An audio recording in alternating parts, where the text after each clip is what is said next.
Hey guys, happy May. So I recently found out that the month of May is Mental Health Awareness Month, and I don't know how I didn't know this before because I just graduated with a degree in psychology, but I do now. So I wanted to make a video talking about it because that's what the point of awareness is to talk about it. So this is basically just going to be a video again of me talking about my experiences, but it's not about music or my career or life updates. It's about what I deal with every day and have my entire life. And I feel like it's important to express who I truly am to people because you guys are following along with me and following along with my life, then you might as well know what I deal with every day. Mental health's a part of me. It's a part of a lot of people. And I think it's very crippling when people don't express that because they either have to hide who they are or act like somebody else. So I'm not a different person by any means. It's who I am. So if one person can walk away from this video feeling just a little bit better about their situation because they know that they're not alone and that somebody can relate to them, then my job here is done. That's all I want. Because mental health, it can range from minor to debilitating. And I feel like it's really important that we talk about it because there's such a stigma against it. I've been dealing with generalized anxiety since I was little. When I was in middle school, I told my doctor that I often had problems breathing and didn't feel well before track meets. And he prescribed me an exercise-induced asthma inhaler. That just goes to show how much we didn't know about mental health even 10 years ago, especially in kids. Going into high school, my freshman year, I got involved in a serious relationship for my age. I was with this person from the time I was 14 to 17, and that is a huge area of maturation in life. And this relationship was suffocating, manipulative, and I felt stuck. And it had long-lasting effects on my self-esteem. I'm insecure.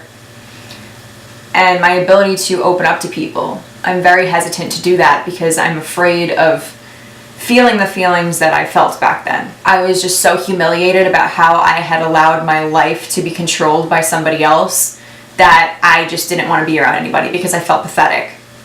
I got myself out of this relationship going into my senior year. I chose to go to college 1,100 miles away from home because I needed to get away from this town and the people and just have a fresh start.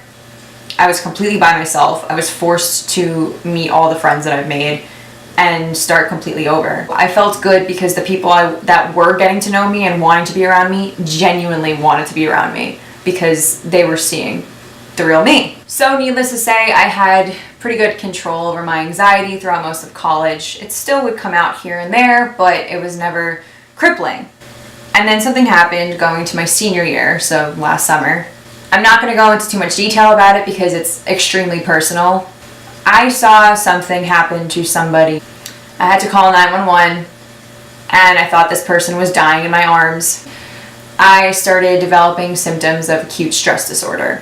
I was aware of what was happening to me and a lot of the things that I was feeling, and that was what made it so much worse, was that knowing what it was but not being able to really still prevent it and control it and keep myself grounded. Then I had to go back to school, and I now knew that this person was fine.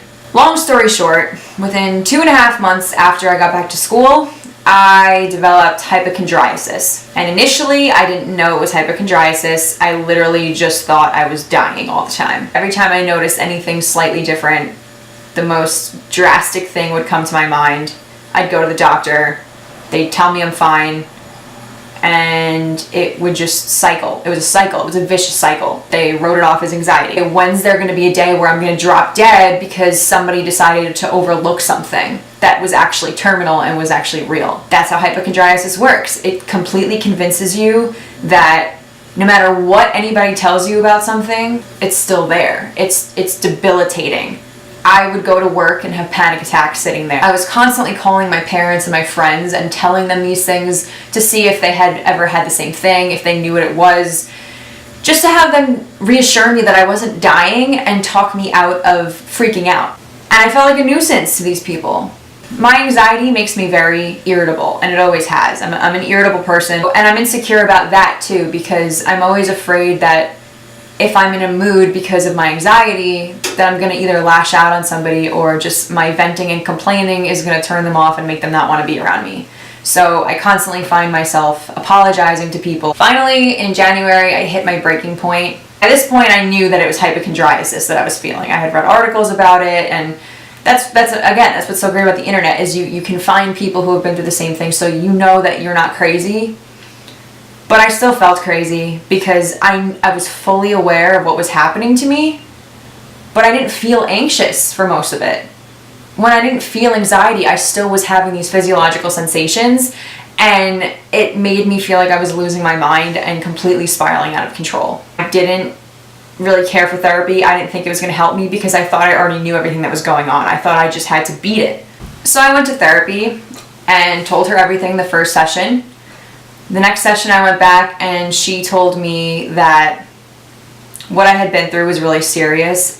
And honestly, I didn't think that what I had seen was traumatic enough to be classified as trauma, and for me to be attributing all these issues to PTSD. I didn't think that it was serious enough. I didn't see anyone die. The person is fine now. There's people who go through way worse things. But that's the thing that we don't understand about mental health, and why it's so important to talk about, is because everything affects everyone differently. She taught me stress management skills and coping techniques. I had my last session last week during my finals week, and she went over all her notes and saw that I had made immense progress, and I am so thankful and so glad that I went. But this isn't it. It's something that she told me, and it's something I'm going to tell you. This is a lifelong battle, and there are going to be days where you still feel like shit, and there are going to be days where you want to give up, but you can get better, because I did. So that's my story. That's how I've been working on everything. And the first thing that I want you to take away from this is that you're not crazy. We didn't ask to be born this way or to develop these issues. It happens. It's part of life. Second thing, you can get better. You just have to be willing to find what helps you feel better. Whether that's medication, whether it's yoga, whether it's therapy, no matter what it is. You got to find something. And if something doesn't work for you, you try something else. You do not give up.